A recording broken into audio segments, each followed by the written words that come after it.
Türkiye'nin incisi, batının en doğusu, doğunun en batısı denmiş. Aristo'da öğrencisi olan Büyük İskender'e görmezsen eksik kalırsın diyerek uyardığı bir yerdeyim. Nerede miyim arkadaşlar? İzmir'den hepinize saygılar, sevgiler.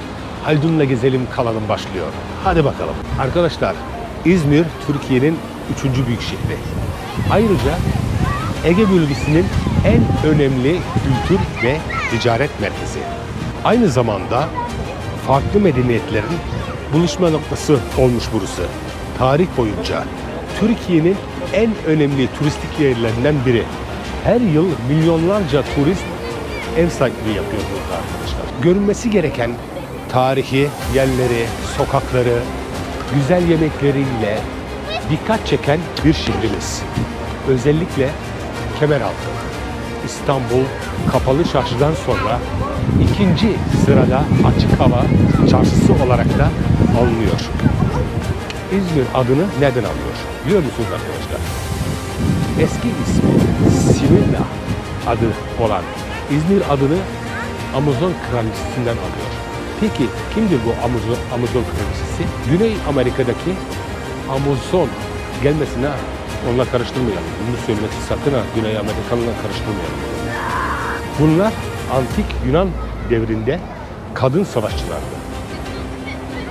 Truva Savaşı başladığında Truva'ya destek vermek için savaşa katıldılar. Ve savaştan sonra da birçok kent kurdular. Bulunduğum yerde arkadaşlar bunlardan biri. İzmir, yani Simirna. Bu kadınlar 3500 yıl önce dev atlarıyla Karadeniz'den geldiler. Tozu dumana katarak Melis çayına kadar geldiler arkadaşlar. Ve kentler kurdular. Efes de bunlardan biri. Bunlar nasıl kadın savaşçılar diye aklınıza gelebilir. Bu kadınlar arkadaşlar, bunlar küçük yaşta sağ göğüslerini kestiriyorlarmış. Bunun nedeni ise iyi yay çekebilmeleri için. Tabi bunlar da aynı zamanda kalkan ve mızraklarla dövüşebilen kişilermiş. Aynı zamanda da yine yüzleri yalık, uzun saçları iri kadınlarmış. O zamanlarda burada Erikli bir kavim varmış. Kadın savaşçılar bunlarla savaşıp şehre Simirna ismini vermişler. Başlarındaki komutanın, yani komutan kadının ismi Simirna'ymış. Ondan sonra da İzmir'in adını, yani şimdiki İzmir'in adını o zamanlar Simirna demişler. Herodot tarihte onlar için şöyle der. Yani Amazon savaşçı kadınlar için söylüyorum sözü. Onlar kentlerini bizim yeryüzünde bildiğimiz en güzel gökyüzü ve en güzel iklimlerinde kurdular bu şehri, burayı. İzmir'in kuruluş hikayesi bu. Bunu da sizinle paylaşmak istedim. Sonunda tabii Türkler tarafından bugünkü ismi olarak İzmir almış. Yani eskiden Simirna, o Amazon bayanların, kadınların savaşçılarının Simirna kimdi? Bir savaşçı komutan. İzmir'in simgesi nedir diye sorarsanız dostlar, tabii ki herkesin dediği gibi Saat Kulesi der. O zaman bu Saat Kulesi'ni yakından tanıyalım. İkinci Abdülhamit tahta çıkışının 25. yıl dönümüne girmeden valilere saat kuleleriyle ilgili mektup yollar.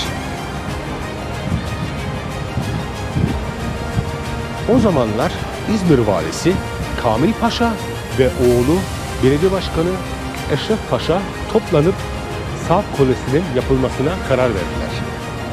Fransız mimar Raymond tasarlamasını da isterler, Fransız mimardan Raymond'dan. Kule 25 metre yüksekliğinde, 4 katlı ve sekizgen planlı olarak tasarlanır. Ve 1900 yılında ise ilk temeli atılır arkadaşlar. 1901 yılında bu saat kulesi açılır. 1901 yılında. Bali Dostlar, Kamil arkadaşların Paşa'nın bu saatin oluşturduğu bir özelliği var. kampanya Ne ile derseniz yapım oryantalist masrafların tarzda bir kısmı inşa edilmiş. İzmir olması halkının arkadaşlar, bağışları ile 2. karşılanmıştır. Abdülhamid'in tahta çıkışının 25. yıl dönümü hediyesi olarak saltanatta kaldığı her bir yıl için sembolize edilmiş. Örnek yüksekliği 25 metre. Toplam yüksekliği 25 metredir. Daha sonra da Alman İmparatorluğu 2. Wilhelm tarafından da hediye edilmiş.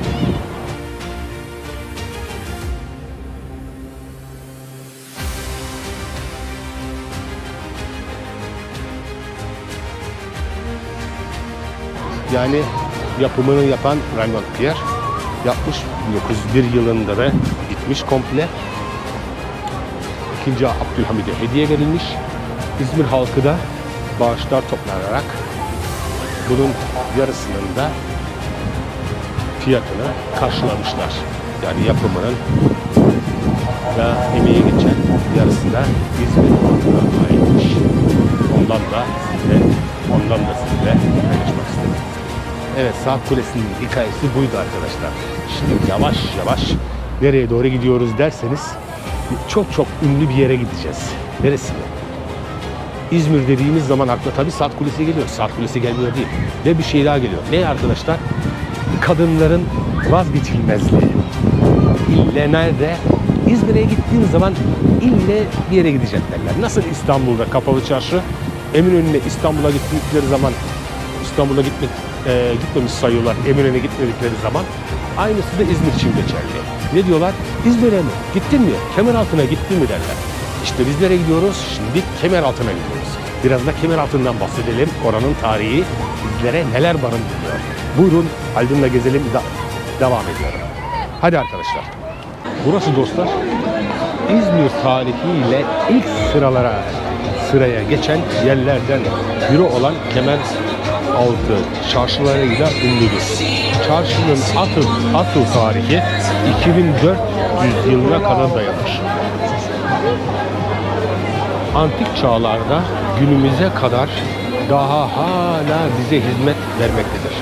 Osmanlı döneminde en büyük ticari merkezlerinden biri burası. 270 hektarlık alanı kapsamakta. 230 farklı iş kolları var. Ayrıca bu çarşıda 1500'ün üzerinde de dükkan sayısıyla da dünyanın en büyük açık hava çarşısına unvanına da sahip. Çarşı içinde 2000'e yakın tarihi bina bulunmakta. Çarşı 2020'de Dünya Geçici Miras listesine girmiştir. Çarşıda ünlü bir hanı var. Duymuşsunuzdur. Kızlar Ağası Hanı. Bundan da bahsedeceğim size.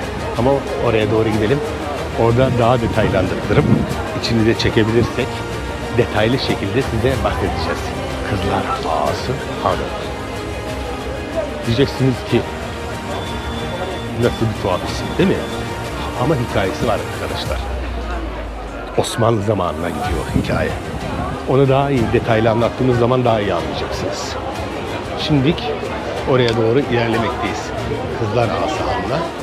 Görüyorsunuz burası dostlar devamlı böyle. Devamlı faaliyet içinde. Dedik ya Dünya Listesi'ne de girdi. Dünyanın en büyük açık hava alışveriş merkezi. Dünyada en büyük. O da İzmir'de. Açık hava merkezi. Açık hava alışveriş merkezi diyelim biz buna daha iyi uygun olur. Şimdi oraya doğru geliyoruz. Evet dostlar. Kimdir bu? Kızlar Ağası Hanı. Onu tanıyalım. Ondan biraz bahsedelim. Görüyorsunuz her taraf. Şimdilik iş hanı. Eski antika şeyler de satılıyor. Arkadaşlar bu hanı yapan kişi Hacı Beşir Ağa'dır. Kendisi 3. Ahmet ve 1. Mahmut döneminde sarayda Kızlar Ağası olarak görev yapar. Arkadaşlar bu kişi padişah ve Sadrazam'dan sonra Osmanlı Devleti'nde kıdemli 3. kişidir. Anlayacağınız arkadaşlar, padişahın yanında sözü geçen kişi. Osmanlı Devleti'nde Adem'den sonra sorumlu yüksek düzeyde görevli, yani Kızlar Ağası'nın başı oluyor.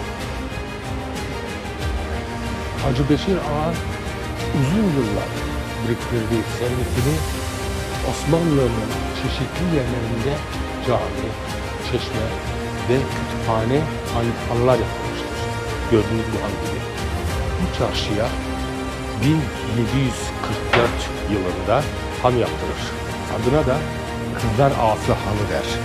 O zamanlar bu hanın alt katı gördüğünüz daha önce alışveriş merkezi olarak kullanıyormuş. Üst katı da burası yani. Tüccarlar mallarını getirdikten sonra dinlenmek için arkadaşlar gördüğünüz gibi bu ufak kapıları böyle yerlerde konaklamışlar. Kendisi ise 90 yaşında vefat etmiştir. Kabri şu anda Eyüp Sultan mezarlığında bulunmaktadır. Bu gördüğünüz işte ufak kapılar var. Mesela şu kapı gibi. Yani gelip gelen tüccarlar sonra konaklamak için böyle yerlerde kalmışlar. Yani anlayacağınız bunlar konaklama yerleriymiş. Ufak yerler. Mesela şimdi numara falan koymuşlar. Mesela burası da büyük konaklama yeriymiş. Bu kapılar, gördüğünüz bütün ufak kapılar, bu da konaklama yeriymiş. Yani tüccarlar buralarda kalmışlar. Burada istirahat etmişler. Aşağı tarafı da bildiğiniz gibi çarşıymış o zamanlar. Burası eskiden Çorap Kapı Mahallesi diye anılırmış. 1800 yıllarda burada kumaş ve basma atölyeleri kurulmuş arkadaşlar. Ve adını basmane denmiş. Yani şöyle baktığımız zaman, şöyle arka tarafa doğru geçtiğimiz zaman şu tarafta basmane oluyor. Onu sizinle paylaşmak istedim. Yani yine söyleyeyim, yine anlatayım. Burası eskiden Çorap Kapı Mahallesi diye anılıyormuş. 1800 yıllarda burada kumaş ve basma atölyeleri kurulmuş. Ve adını da basmane denmiş. Dostlar, arkadaşlar bu semtte bir de tren garı var. Yani şu 1876 yılında Fransızlar tarafından burası yapılmış. Mimarı Eiffel. Yani Eiffel Kulesi'ni biliyorsunuz değil mi? Yani Eiffel Kulesi'ni yapan Fransa'daki mimarı bunu da yapmış. Bu basmane garı.